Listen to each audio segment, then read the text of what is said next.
The Little Mermaid. Once there was a gentle young mermaid who lived in a coral castle in the deepest part of the sea.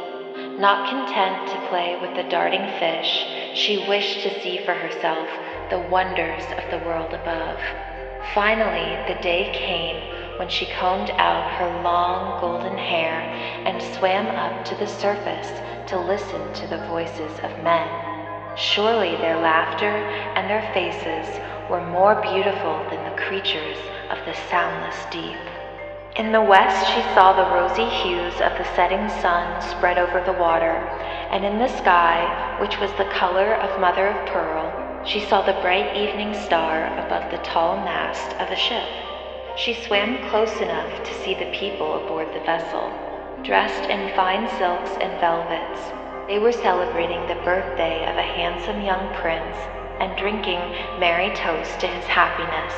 The little mermaid, who had fallen in love with him at first glance, watched fearfully as a storm blew up, breaking the ship apart.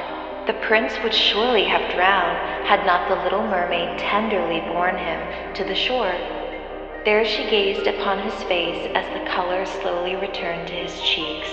She could not stay much longer on land, but watched from the water as a beautiful young girl came walking by and found him. When the prince opened his eyes, he thought that this was the girl who saved his life. The little mermaid, her heart heavy, swam back down to her home beneath the sea. Longing to see the prince again, she swam up every evening to the surface so that she might see the lights of his castle.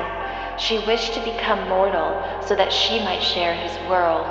One day she consulted an old sea witch who, in return for the mermaid's musical voice, promised to brew a magic potion which would change her rainbow-hued tail into a pair of dainty white feet. The witch warned, though, that dancing on them would cause pain at every step, but the little mermaid gladly left behind her coral castle. On Earth, she became a member of the prince's household, dancing for him whenever he wished, although every step cut her delicate feet like fire. The prince, who was charmed by her beauty and gentleness, often rode in the forest with her by his side. One day, the little mermaid learned that the prince was to be married to the beautiful girl who had found him after the shipwreck. The little mermaid longed to tell the prince that it was she who had saved his life, but alas, she could not speak. On the eve of the wedding, she danced for her prince and his court, wearing her coronet of sea pearls. Later that night, as the ship carried the prince and his bride on their honeymoon voyage, the little mermaid knew that she did not want to live on Earth another day. As she returned to the dark waves with a sigh, her sisters, the spirits of the air, lifted her with them into the starry sky.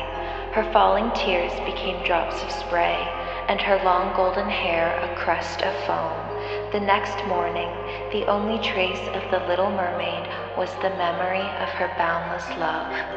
The end.